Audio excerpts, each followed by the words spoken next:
3 دن فجر کی نماز کے بعد یہ آیت پڑھ لو، خدا کی قسم لوگ گھر میں آ کر اس عمل کے بارے میں پوچھیں گے۔ 3 دن میں کروڑپتی بننے کا آسان سا عمل۔ بسم اللہ الرحمن الرحیم۔ محترم ناظرین، 3 دن فجر کی نماز کے بعد یہ آیت پڑھو، خدا کی قسم لوگ گھر میں آ کر اس عمل کے بارے میں پوچھیں گے۔ 3 دن میں کروڑپتی بننے کا آسان سا عمل۔ صبح فجر کی نماز کے بعد صرف 3 دن یہ آیت اس طرح پڑھ لو جیسے میں آپ کو بتاؤں گا، تو خدا کی قسم لوگ آپ کے گھر میں آ کر اس عمل کے بارے میں آپ سے پوچھیں گے۔ یہ 3 دن میں کروڑپتی بننے کا ایک نہایت ہی آسان عمل ہے۔ آج ہم آپ کی خدمت میں ایک ایسا خوبصورت عمل لے کر حاضر ہوئے ہیں جس کی رحمت برکت فضیلت آپ خود اپنی آنکھوں سے دیکھیں گے۔ آج کے اس خاص وظیفے کی سب سے خوبصورت بات یہ ہے کہ اس وظیفے میں آپ نے 100 مرتبہ درود ابراہیمی یعنی نماز والا درود پاک پڑھنا ہے۔ جب ہم چند کلمات کے ساتھ ایک تسبیح درود ابراہیمی پڑھیں گے تو یقین جانیے کہ درود پاک ایک ایسی دعا ہے جو ہماری حاجتوں کو، ہماری دعاؤں کو مہر لگاتی ہے، اور ہماری دعائیں، ہماری حاجات فوراً اللہ تبارک و تعالی کے بارگاہ میں قبول و منظور ہو جاتی ہے۔ محترم ناظرین، یہاں پر ایک اہم بات میں آپ کے ساتھ شیئر کرنا چاہتا ہوں کہ اللہ تبارک و تعالی نے آپ کو جس بھی حال میں رکھا ہے، سب سے پہلے آپ پرسکون رہا کرے، اس پاک ذات کا شکر ادا کرے۔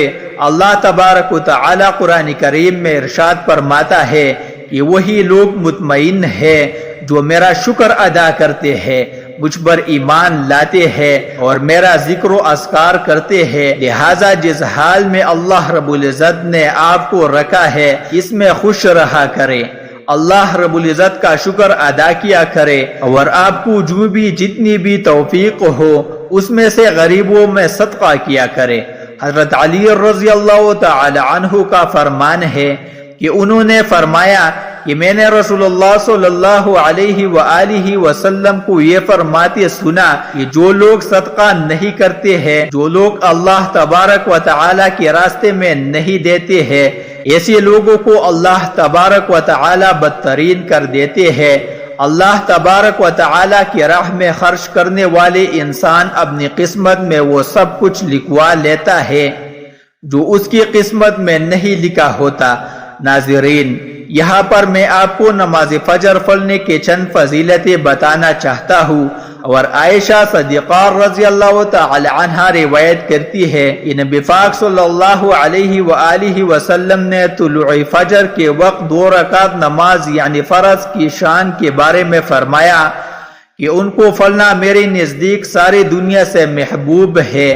آپ صلی اللہ علیہ وآلہ وسلم نے فرمایا جو آدمی عشاء اور فرض کی فجر کی نمازوں میں آ سکتا ہے اسے لازمی آنا چاہیے، اگرچہ اسے گھسیٹ کے ہی کیوں نہ آنا پڑے، یعنی گھٹنے کے بل یا پیٹ کے بل گھسیٹ کے آنا پڑے تو بھی آئے۔ جو شخص فجر کی نماز کی حفاظت کرتا ہے وہ اللہ کے قریب ہو جاتا ہے، اللہ کی حفاظت میں ہو جاتا ہے۔ کسی کو حق نہیں کہ اس پر ظلم اور زیادتی کرے۔ جو اس شخص پر زیادتی کرے گا جو فجر پڑھتا ہے تو وہ دراصل خیانت کر رہا ہے جس کو اللہ نے اپنے ذمہ لیا ہے۔ پھر قیامت کے دن اللہ تعالیٰ ایسے شخص کو پکڑے گا جس نے زیادتی کی۔ آج کا یہ وظیفہ قرآن مجید کی سب سے چھوٹی سورت کا ہے جسے سورہ کوثر کہا جاتا ہے۔ اس کا نیا عمل ہے، یہ بڑا قیمتی عمل ہے۔ اس کو پڑھنے والا بندہ ہمیشہ غنی رہتا ہے، اس کو کسی کی بھی آگے ہاتھ نہیں پھیلانے پڑتے۔ اللہ کی بارگاہ سے لاکھوں کروڑوں بھی مانگو گے، اللہ اسے دے دے گا۔ اس رب کے خزانوں میں کوئی کمی نہیں ہے، ہر چیز پر اس کی قدرت، ہر چیز پر اس کا قبضہ ہے، وہ جس کو چاہیے عطا فرماتا ہے۔ اس وظیفے کے فضیلت کے بارے میں ایک واقعہ آپ کے ساتھ شیئر کرتا ہوں تاکہ آپ کو یہ اندازہ ہو سکے کہ اس وظیفے سے غم اور دکھ کیسے دور ہوتی ہے۔ ایک صحابی بیان کرتے ہیں کہ ایک دن رسول اللہ صلی اللہ علیہ وسلم اپنے بستر پر لیٹے ہوئے تھے اور وہ بے ہوشی کے عالم میں تھے، ان پر غشی طاری تھی، اور فرماتے ہیں کچھ دیر کے بعد ہم نے دیکھا آقا دو جہان صلی اللہ علیہ وآلہ وسلم اپنے بستر سے اٹھے اور مسکرا رہے تھے۔ صحابہ بیان کرتے ہیں کہ ہم نے آقائے دو جہان صلی اللہ علیہ وسلم کی بارگاہ میں عرض کی، یا رسول اللہ صلی اللہ علیہ وسلم، مسکرانے کی کیا وجہ ہے؟ اس میں کیا حکمت ہے؟ تو رسول اللہ صلی اللہ علیہ وسلم نے فرمایا، میرے صحابہ، آپ جانتے نہیں، اللہ کی بارگاہ میں سے میرے اوپر ایک ایسی سورت نازل ہوا جس میں اللہ تبارک و تعالی نے مجھے کوثر عطا فرمائی ہے۔ تو صحابہ نے عرض کیا، یا رسول اللہ صلی اللہ علیہ وسلم، کوثر کیا ہے؟ تو اللہ تعالی کے پیارے نبی صلی اللہ علیہ وسلم نے فرمایا، میرے صحابہ، وہ کوثر ایک ایسا جنت کے اندر سمندر ہے، ایک ایسا دریا ہے، ایک ایسی نہر ہے کہ جب قیامت کے دن میرا امتی پل صراط محشر کے میدان میں کھڑے ہوں گے، میں اپنی امتیوں کو اس میں سے ایک ایک جام بھر کر پلاؤں گا، جو 50 سال کا ایک دن ہے۔ اس پوری دن کے اندر کبھی بھی میری امت کو دوبارہ پیاس نہیں لگے گی۔ تو یہ صورت ایسی ہے، یہاں تک کہ صوفیاء فرماتے ہیں کہ جو شخص اس صورت کو روزانہ پڑھتا ہے، اللہ تبارک و تعالی اسے کسی بھی چیز کی کمی نہیں دیتے، وہ جو مانگتا ہے اس کو مل جاتا ہے۔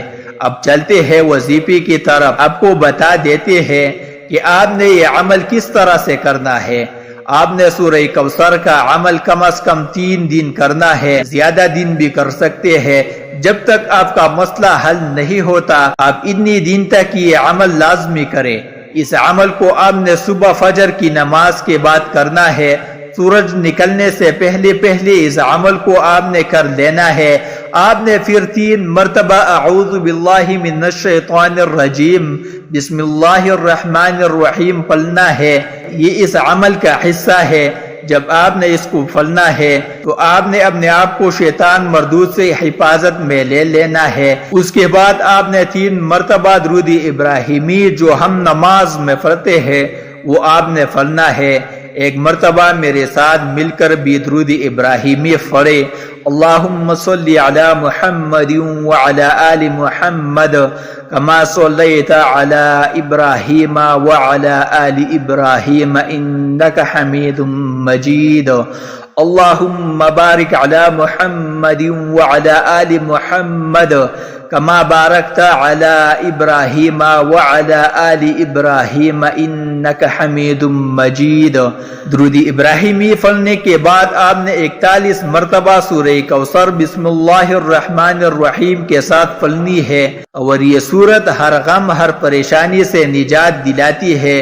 یہ وہ سورت ہے جو حضرت محمد صلی اللہ علیہ وآلہ وسلم کے شان میں نازل ہوئی۔ مکہ کے رہائشی جن کے سربراہی عاص بن وائل تھا، جو حضور صلی اللہ علیہ وآلہ وسلم کا مذاق بنا دیتے تھے اور انہیں ابتر کہتے تھے، نعوذ باللہ، کیونکہ آپ صلی اللہ علیہ وسلم کے بیٹے نہیں تھے جن سے آپ کی نسل پروان چڑھے، اور عرب لوگوں کے لیے بیٹے ہونا ایک نہایت قابل فخر بات ہوا کرتی تھی۔ آپ صلی اللہ علیہ وسلم کے 2 بیٹے قاسم اور طاہر کی بی بی خدیجۃ الکبریٰ رضی اللہ تعالی عنہا سے تھے۔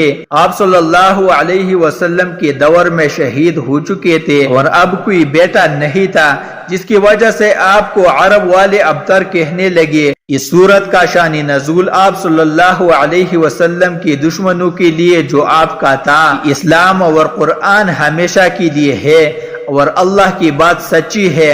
بعض علماء کے مطابق اللہ کا جواب سن کر آپ صلی اللہ علیہ وسلم کو بھی انتہائی سکون ملا اور آپ دشمنوں کو خوب پہچان بھی گئے۔ دعا ہے کہ اللہ تعالیٰ میرا سنانا اور آپ کا سننا اپنے بارگاہ الہی میں قبول اور منظور فرمائے، آمین۔ ناظرین، آپ سے گزارش ہے کہ اللہ تبارک و تعالیٰ کے 99 ناموں میں سے ایک نام کمنٹ باکس میں ضرور ٹائپ کرے۔ جزاک اللہ۔